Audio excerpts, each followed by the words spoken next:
Auction ng ulong luxury cars ng mga diskaya ating pag-uusapan kasama si Attorney Chris Bendijo, Deputy Chief of Staff ng Office of the Commissioner ng Bureau of Customs. Attorney Chris, magandang tanghali po at welcome back dito sa Bagong Pilipinas ngayon. Sir Joshua, pagbati po mula kay Commissioner at sa mga kawani po ng Bureau of Customs. Attorney, saan at anong oras po ba gaganapin ang auction nitong 8 sasakyan ng mga diskaya at ano po ba yung mga sasakyan na ito? Baka makadalo po si Josh.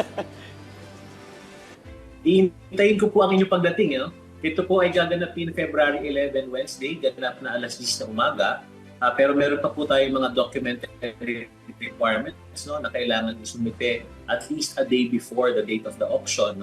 So sana sa ating mga interested bidders ay magsumite na kaagad sila ng kanilang mga documentary requirements. Magkakaroon din po tayo ng public viewing February 5 to 6. At nang sa ganun ay makita naman ng ating mga interested bidders ang kondisyon ng mga sasakyan na kanilang ibibid pagdating ng February 11. Ito ay pinagbibilangan ng anim na sasakyan ng mga diskaya na subject po ng kanilang huling apila. Ito po ay na-desisyon na with certificate of finality for forfeiture in favor of the government. Kasama pa po yung dalawa kanilang sasakyan na hindi po naibenta ng huling auction. At kasama din po dito yung dalawang Bugatti na naging subject ng investigation noon. So a total of 10 vehicles ang ating ipapasubasta itong February 11. Sa pelikula ko na nakikita itong Bugatti Chiron na ito siguro hanggang public viewing na ako, Asik.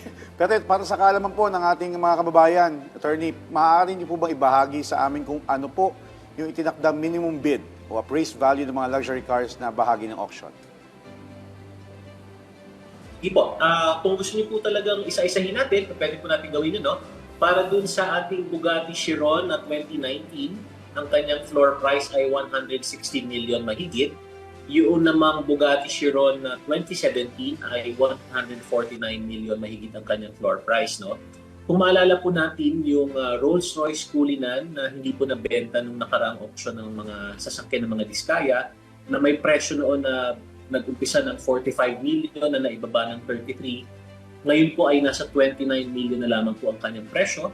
At yung Bentley Bentayga naman ay nasa 11 million na lamang. Kung di po ako nagkakamali, parang 13 or 14 million po ito nung huling auction. Ang karamihan naman po ng mga natitirang sasakyan, Cadillac Escalade, GMC Yukon, yung Maserati po. On the average, siguro mga 4 to 7 million ang kanilang mga floor prices. Ito naman pong ating mga floor price ay nasa ating Notice of Public Auction. Pwede po silang dumalaw sa BOC website at kapag clinic po nila ito, makikita po nila ang mga description pati ang mga presyo ng mga sasakyan nito. Attorney, ano po ba yung mga kailangang sundin ng mga interesadong bidders sa pag-inspeksyon ng mga sasakyan? At sino-sino po yung naasahan na lalahok sa inyo? Meron po bang parang nagparamdam na sila ay gustong sumali dito sa bidding? Tsaka ano po ba yung mga requirements na kailangan isubite para makapag-bid? Tama po yan, Asek-Weng. Yung ating po mga bidders nung nakaraan, sila rin po ay nagparamdam. At sila rin po ay nagpapahayag na kapag bumaba pa po yung presyo ng mga Rolls-Royce, halimbawa, ay sila ay interesado mag-participate muli sa ating auction. Ang ating auction ay bukas sa publiko, pero meron po tayong mga hindi po pinapahintulutang lumahok sa ating auction. Nandiyan na po yung mga kawani ng Bureau of Customs. Nandiyan po yung importer, consignee, broker at nagmamayari po ng smuggled item na ating pinasusubasta. At syempre po, meron po tayong mga documentary requirements. Kasama po dyan ang pagsusunod ng kanilang mga income tax return, whether individual or business. At nang sa ganun, matiyak naman po natin ang kanilang kapasidad na magbayad, pati po yung kanilang source of funding.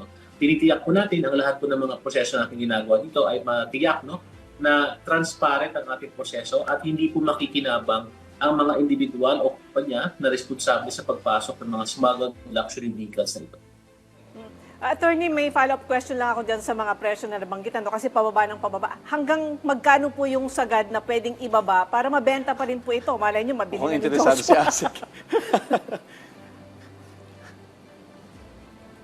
Iintayin ko po yung bid ninyo, Sir Joshua, Asek-Weng, Pero in terms of pag-determine ng floor price, meron po tayong depreciation factor na sinusunod. Ito po ay panuntunan ng ating COA, pati po ng mga prevailing issuances ng Bureau of Customs.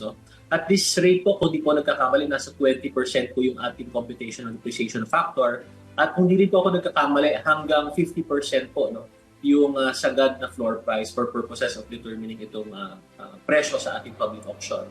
Kung sakasakali pong hindi pa rin po ito maibenta, under Customs Administrative Order 3-2020, meron pa po tayong mga ibang remedies. No? Again, we can entertain itong negotiated sale or direct offers, or andyan pa rin po, no? Hopefully hindi naman ako mabash, andyan pa rin po yung condemnation, no? Or yung ability na sirain po ang gamit na ito. No? But ang inclination po talaga ni Commissioner Ariel is to convert these forfeited items to revenue. No? Kasi alam naman po natin, nangangailangan po ang ating bansa ng pondo. No? So, mas inclined po si Commissioner Ariel na ipasubasta na lamang po ito at nang sa ganun ay maging revenue po ito. Okay. Attorney, balikan ko lang kanina yung nabanggit mo no, na yung mga bawal sumali, yung mga kawani ng BOC, yung mga importer at iba pa. Pero meron kasi tayong mga ilang kababayan. Paano po yung proseso ng inyong verification na hindi sasali yung mga kamag-anak lang din ng mga diskaya o mga tao lang din ng mga diskaya magbibid dito sa mga sasakyan na ito?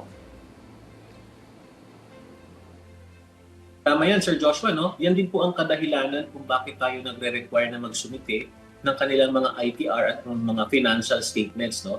Kasi po, kapag halimbawa, kumpanya ang sasali, kaya po tayo nagre-require ng at least a day before the date of the auction dahil meron pa po tayong mga verification processes, no? Tumatawag po tayo sa Securities and Exchange Commission at tinitiyak po natin na wala pong relasyon, no? Wala pong affiliation itong mga taong ito sa mga nabanggit nating hindi pinahihintulutang sumali sa auction na ito. No?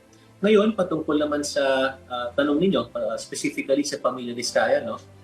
Sa akin pong palagay, considering na rin no, na meron na pong Notice of Restraint and Levy ang BIR, meron na pong freeze order ang ating Anti-Money Laundering Council patungkol sa kanilang mga assets, sa akin pong palagay ay hindi na po sila lalahok dito no? Dahil kapag assuming sila ay makalusot no, at makuha po nila yung mga gamit na ito sa pagbabayad nilang auction price, i-confiscate din po ito no?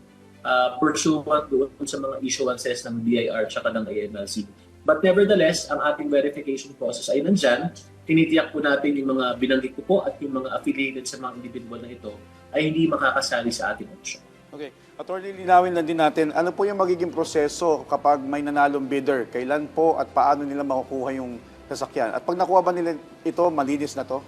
I mean, from other cases na kinasangkutan maybe? Tama po yan, ano?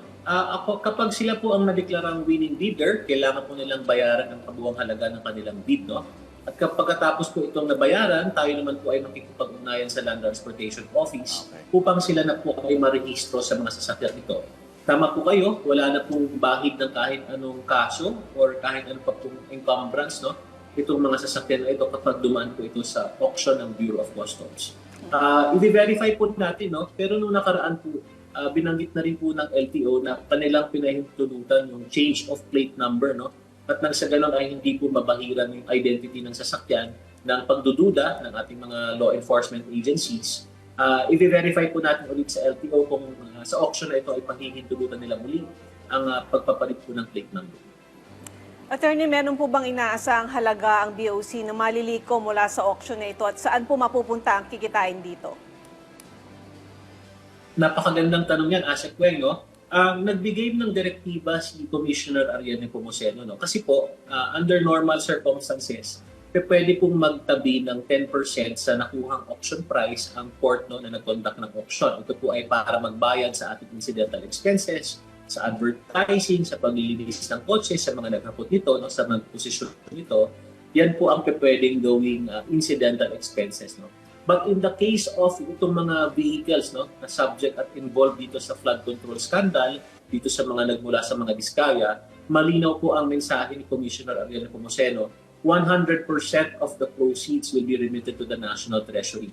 So sa ating 10 sasakyan, Asek Weng, ito lamang pong itong Bugatti, no, itong dalawang Bugatti, ang kukuhanan po natin ng 10% na retention on the part of the Bureau of Customs. Sa kabuuan po, Asek Weng, almost 400 million po no, ang potensyal na makuha ng Bureau sa auction na ito kung ang pagbabasihan po natin ay ang floor price lang. So, malaking ano din yun kasi di ba recently ang DPWH may mga nadiskubre na mga unfinished projects. No? Sana doon na lang doon ilaan yung pondo na yun para matapos naman yung proyekto. Tama po yan, Asek Weng, no? Kaya tayo po ay maagang naglabas ng ganitong abiso upang sa ganun ay makahikaya tayo ng dagdag na bidders. No? Pero pwede po silang dumalaw on Feb 5 to 6 para po makita nila ang kondisyon ng mga sasakyan, masilip po nila ang loob nito. No? At nang sa ganun, sana naman ay makalikom tayo ng magandang number of bidders para mas maging competitive ang ating bidding. Of course, ang hangarin po natin na magpataas pa po yung presyo nito. At siguro sa ganitong presyohan, no, sana ay magkaroon po ng tinatawag nating bid clustering at nang sa ganun sila ay magpataasan pa ng kanilang bid. Again, to be clear, yung 8 vehicles na involved sa Diskaya at sa flood control, 100% of the proceeds will be remitted to the National Treasury. Ito lamang pong sa Bugatti ang magkakaroon ng charge of 10% sa incidental expenses ang Bureau of Customs. Okay. Well, maliban dito, attorney, sa mga sasakyan na pinag-uusapan natin, meron pa po bang ibang seized assets ng Diskaya family na inaasahang isusunod sa public auction sa mga susunod na linggo? Pagdating sa tanong na yan, Sir Joshua, no, kailangan po nating himayin ng kaunti. Ang poder lang po at jurisdiction ng Bureau of Customs ay patungkol lamang sa mga gamit na dumadaan sa importasyon. No? But as to seized assets, meron pong subcluster ang Independent Commission for Infrastructure. Ito po yung Asset Recovery Subcluster Committee na miyembro po no, ang BOC, ang BIR, ang LTO at iba-iba pa pong ahensya. Baka po sa kanilang poder na papasok no, yung ibang seized assets ng mga Diskaya. Kung matatandaan po natin, meron pa po yatang mga 17 o 18 sasakyan na hindi po natin nakitaan ng pagkukulang sa Bureau of Customs. Pero dahil nga po nag-issue na ng Notice of Restraint and Levy ang BIR, baka po sa jurisdiction na ng Bureau of Internal Revenue papasok ang pagsusubasta ng iba pang mga seized items sa mga Diskaya. Okay. Attorney, nabanggit po natin kanina, no, pagka nakuha na ng mga mananalong bidders itong mga sasakyan, wala na mga kasong kaharapin. Pero sa ngayon po, ano po ba mga legal challenges pa po ang kinakaharap nitong mga sasakyan ito? Para lang po sa kaalaman ng publiko. Well, kaya po tayo nakapag-issue ng forfeiture no, sa pamamagitan ng ating warrant of seizure and detention. Dahil ang legal challenge po talaga sa mga sasakyan ito ay unlawful importation. No? So ibig sabihin, ito ay nakapasok sa ating bansa nang hindi po nagbabayad ng kaukulang duties and taxes. At dahil po dito, kapag po higit sa 30% ang diferensya sa buwis na dapat bayaran at yung aktual na nabayaran or hindi nabayaran, ito po ay na-forfeit in favor of the government. No? At dito po pumapasok, kapag na-forfeit na po ito, naging final na ang desisyon, dito po pumapasok ang remedies ng Bureau of Customs under Customs Administrative Order 3-2020 na either i-auction, i-donate sa ibang ahensya, i-forfeit in favor of the government, or sirain po. No? At pati na rin po yung direct sale kung tawagin. Pero kung iisipin po kasi natin, Sir Joshua, dahil luxury vehicle po ito, parang hindi naman po tamang i-donate sa ibang ahensya, parang hindi naman din po tamang gamitin ng Bureau of Customs, kung kaya as among all the remedies available at considering again yung pangangailangan ng ating bansa ng pondo, mas inclined si Commissioner Ariel na i-avail yung auction as a remedy no, para maging revenue itong mga forfeited items at legals na ito.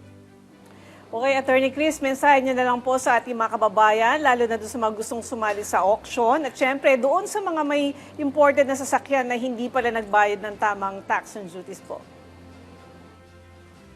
Sana po itong ating gagawing auction ay maging babala no, sa mga individual na nagpasok ng mga sasakyan na hindi nagbabayad ng tamang customs duties and taxes. Para naman sa ating publiko at sa mga ating interested bidders, no? Again, ang ating public auction ay gagawin February 11, Wednesday, ganap na alas 10 ng umaga. Sana po tayo ay makapagsumite ng ating mga documentary requirements. Tandaan po natin, hindi po pwedeng mag-walk-in sa day of the auction. No? Kailangan po namin mag-verify ang inyong ITR, ang inyong SEC at iba pang mga financial documents. At nang sa ganun, matiyak namin na hindi kayo papasok dun sa mga hindi pa nahihintulutang lumahok sa ating auction. No? Sana po marami pang mag-participate at sana po makita namin kayo kahit po sa public viewing lamang on Feb 5 to 6. But hopefully, we can see more bidders on Feb 11 para naman po maibalik natin sa kaban ng bayan ang ninakaw dito. Again, the Commissioner has made very clear, yung 8 vehicles na subject at involved sa flood control, 100% ay babalik po natin sa National Treasury. Yun lang po, maraming salamat po. Alright, maraming salamat po sa inyong oras. Attorney Chris Bendijo, Deputy Chief of Staff ng Office of the Commissioner ng Bureau of Customs. Thank you, sir. Thank you. Good afternoon.